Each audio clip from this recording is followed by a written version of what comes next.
Abdourahmane Diop, je suis le président de l'Union des étudiants ressortissants de Kébémer à Dakar. Comme vous le savez, aujourd'hui, nous avons organisé une édition du Méga Ndogou que nous avons fait aujourd'hui à l'honneur des étudiants kébémerois, mais aussi pour inviter aussi tous les étudiants qui sont du département de Kébémer, les 19 communes de Kébémer et aussi de nos camarades étudiants qui sont au niveau de l'Université Cheikh Anta Diop de Dakar et des instituts qui se trouvent à Dakar aussi. Donc d'habitude, ce Méga Ndogou est organisé par nos anciens, donc sous l'anonymat de KEM, Kébémer en miniature, et on le faisait chaque année.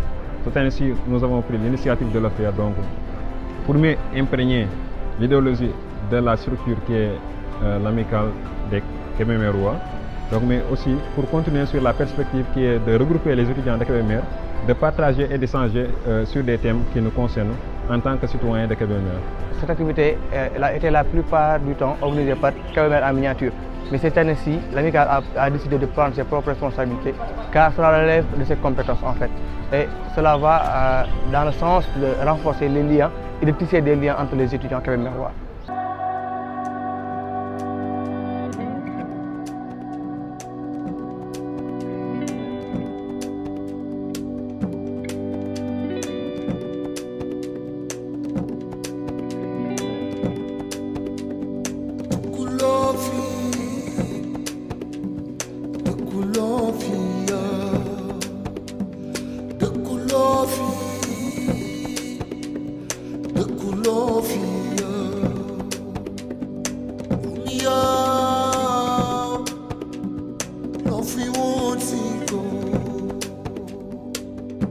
Comme vous tous, je suis passé par Kébémer. C'est là-bas que j'ai eu mon bac en 2010, avant de regagner Dakar. Ici à l'Université Cheikh Anta Diop, notamment à la faculté des lettres. C'est là-bas que j'ai fait mes premiers pas. J'ai fait un an d'études à l'université. Au niveau de la deuxième année, je suis parti cumuler ça avec la formation au niveau de l'ITECOM, où j'ai commencé à faire le commerce international pendant 2 ans. Et pendant la troisième année, je suis parti à l'ESM, où j'ai fait des études en management et gestion des entreprises avant de pouvoir continuer en master en transfert logistique. Et après ça aussi, ça n'a pas été facile parce que j'avais pas l'opportunité de pouvoir vite avoir un stage ou bien embrasser directement le milieu professionnel.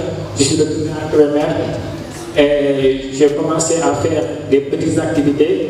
Je me suis lancé dans l'agriculture, l'élevage ainsi que le commerce avant de pouvoir avoir mon premier stage au niveau du port de Dakar.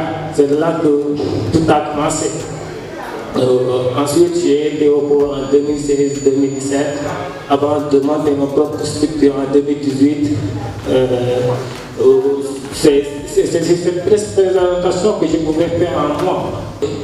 Vous avez un frère devant vous qui a une expérience sur une matière et maintenant à vous de saisir l'opportunité qui s'est présentée à vous et de défalquer toutes les questions qui vous tournent dans la tête afin que M. Fall puisse en apporter des réponses. C'est ça, hein? Si vous avez des questions par rapport à la formation que M. Fall a subie, par rapport à peut-être vous, si vous avez aspiré de devenir de même qualité et de même professionnalisme que M. Fall, c'est le moment de vous y éclairer à travers les questions que vous avez soulevées. Qui veut poser une question à M. Fall, que ce soit en français ou même M. Fall parle pour là?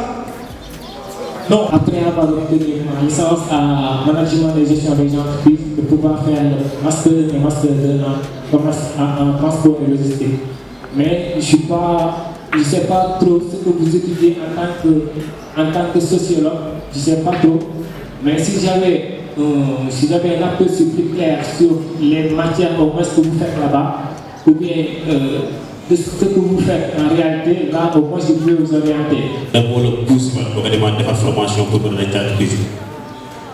Donc du coup, l'instant bi tolootul par exemple formation bi laa def loolu laay liggéey par force non tolootul foofu nag parce que man sama première liggéey bi ma amee sama licence en management et gestion des entreprises dama dem tijji benn fly ci laa doon commencé di activé wu di commencé di liggéey ndànk-ndànk donc c'était pas mon domaine mais au lieu que may toog di chômer wala may xaar pour am stage wala may xaar pour am liggéey pour moi c'était un moyen la boo xam ne mën naa si jaar pour au moins mën a persévérer ndànk-ndànk. Tout à l'heure, je vous ai entendu parler de la question de post-acheminement et de pré-acheminement. Alors, si nous faisons état des choses et que, en réalité, nous vivons une période post-Covid, et que dans la période de la Covid-19, Michel Fall, vous savez qu'on était astreint à l'obligation de ne pas circuler. Et que qui parle d'acheminement parle de circulation, parce que l'acheminement, ce n'est pas la circulation de la marchandise en question. Alors, avec les mesures d'interdiction qui ont été imposées, et que vraiment l'obligation alimentaire qui s'imposait voulait à ce que les populations aient accès à l'alimentation. Donc il faut les faire acheminer la marchandise, c'est ça. Comment vous avez vécu cette situation? Le poste qui correspond à nos études. C'est très difficile maintenant d'avoir ce genre de choses. Ce que je peux vous conseiller, c'est l'adaptabilité, la flexibilité. Maintenant, les entreprises n'ont plus besoin de personnes qui peuvent seulement occuper un poste. Par exemple, dans nos entreprises, nous savons facturer, nous faisons notre métier de logisticien, mais nous faisons plusieurs autres choses. Par rapport à Céline Mastafal, il est logisticien, mais il s'occupe de la mécanique. Il est calé en mécanique, ce que moi je ne fais pas parce que lui il est plus sur le terrain. Moi je suis un bureaucrate. Mais il faut maîtriser à peu près toutes les parties. Comme on dit, il y a l'État du Sénégal maintenant qui est en train d'emmener les trucs d'intérim ici. Je pense que bientôt ça va aller en fonction. C'est comme de l'intérim. Pour occuper un poste, on peut avoir besoin de toi de l'autre côté. Là, au lieu de te chasser, si tu connais l'autre, tu peux essayer d'exercer là-bas. Donc c'est comme ça dans nos entreprises. En général, on te recrute et arrivé là-bas, on te forme pour occuper peut-être un poste qui n'a rien à voir avec ce que tu as appris. Mais l'essentiel, c'est d'être compétent et puis d'essayer de se créer son chemin là-dedans. tey Sénégal mënul wax ni dama Covid mais non damay tëj samay frontière maritime boo xoolee secteur yëpp tëj am des voie maritime parce que lekk bi fi lay jaar carburant bi fi lay jaar majeure partie boo xoolee avion li si mën a dugg bariwul voie aérienne li ci mën a dugg bariwul lu mayof moo si mën a dugg ak circulation des personnes mais boo xoolee bien yu bari service yu bari ak tamit nourriture bi yëpp ça passe par la voie maritime. Donc du coup, secteur de boo xam ne yombul a freiné même période Covid on arrivait à travailler mais ce n'était pas comme avant parce que yow bu fekkee da ngay liggéey tey ki nga jël n'a pas d'autorisation pour exercer normalement ce qu'il faut faire donc ça pose problème. Par exemple, tu as un client à livrer les conteneurs. Par exemple, les conteneurs sortent vers 18h, 19h, au lieu de dépoter la nuit, tu es obligé d'attendre le lendemain pour que le travail puisse se faire. Donc ça retarde un peu le travail. Mais il n'y avait pas de stop au niveau du port, il n'y avait pas de stop parce qu'on avait des autorisations qui nous permettaient de mener à bien notre travail. Quand vous êtes là, c'est parce que vous êtes là pour l'obligation incombe sur votre tête.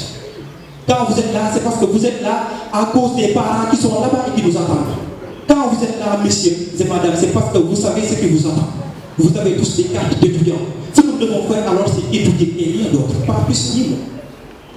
Je tenais à peut-être véhiculer ce message de par le mécanisme d'une personne qui devait le faire à ma place. Et c'est le président ou le représentant des anciens. Il ne veut même pas que je nomme son nom, mais je le ferai à tort, à raison. Michel Tal, nous vous saluons de passage. Et Monsieur le Président, vous avez la parole. Mais nous vous remercions de votre présence et particulièrement j'avais le redire au panéliste, M. Cheikh Mokhtar. Donc c'est un exemple pour tous les Bémérois ici présents, un exemple à suivre dans le monde de l'entrepreneuriat, parce qu'étant étudiant, on sait qu'on n'a pas toujours les moyens qu'il faut pour construire une entreprise. Mais il demande de l'abnégation, de l'engagement, mais surtout de la détermination. Donc, j'étais ici pour parler du panier 1 qui concerne donc de l'étudiant à l'entrepreneur.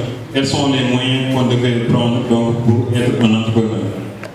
Donc, remercier aussi les représentants des différents amicales ici présents, à tous les anciens ici présents. Donc, remercier aussi et surtout le bureau sortant.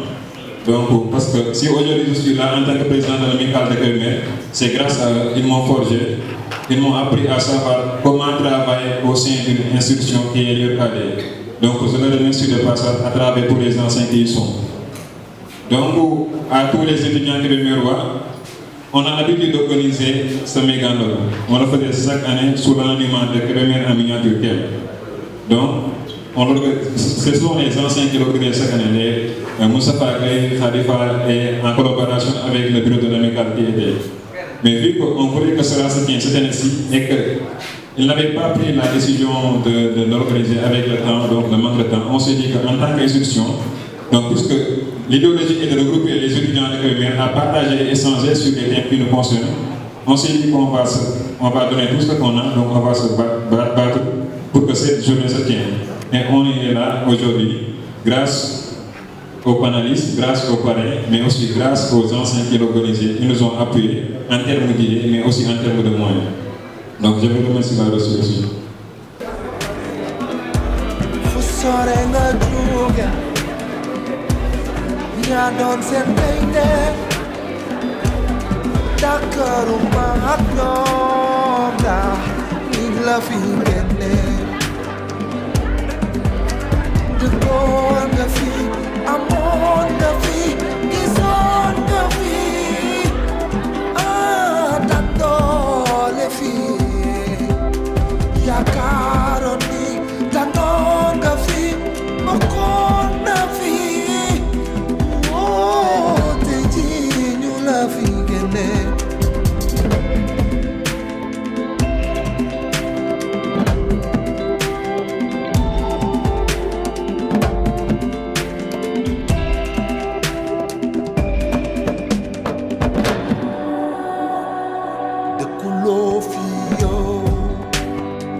Il n'a pas été facile pour les étudiants de soutenir cette lourde tâche, ce fardeau, parce que, comme je dis tout le temps, dañu war a gën a def gën a liggéey gën a taxaw gën a raffermir parce que loolu mooy objectif bu journée bi ay xale lañ yoo xamante ni ñun ñëpp ñoo fi nekk bàyyi suñu ay yaay ak suñu ay baay nekk fii donc dañoo war a nekkin ci nekkin wu rafet toujours di jéem a xool nu ñu organiser suñu ay rapport nu ñu jéem a raffermir suñu ay liens nu ñu jéem a di dajaloo di waxtaan di sottante xalaat juste pour épauler nos jeunes qui sont derrière nous dimbali suñu ay rak aussi jàppale leen wan leen yoon bi donc loolu moo nekkoon objectif journée bi en plus nekk nañ ci weeru koor boo xamante ne weeru def lu baax la inviter les étudiants de Kébémer et même les étudiants qui ne sont pas de Kébémer ñu toog waxtaanandoo ndogoondoo sottante ay xalaat mag ñi xelal xale yi aussi déglu mag ñi bu ko defee ñi nga xamante ni ñoo ñu bàyyi nekk fële di ñu di xaar dinañ xam ni ñi ñu bàyyi kat vraiment c'est des enfants yoo xamante ni c'est des enfants ambitieux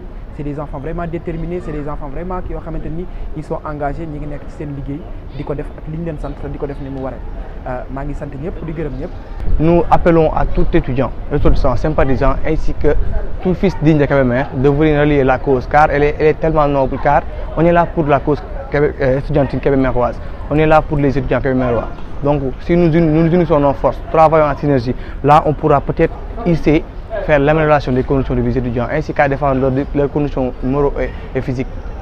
On a aussi choisi comme parrain un Kébémerois qui est le doyen de la faculté de médecine, Dr Abdoulaye Samb, que nous remercions énormément de nous avoir appuyés et de tous les anciens aussi qui nous ont appuyés depuis le début pour pouvoir réussir cette journée que nous trouvons assez importante donc pour les étudiants de Kébémer.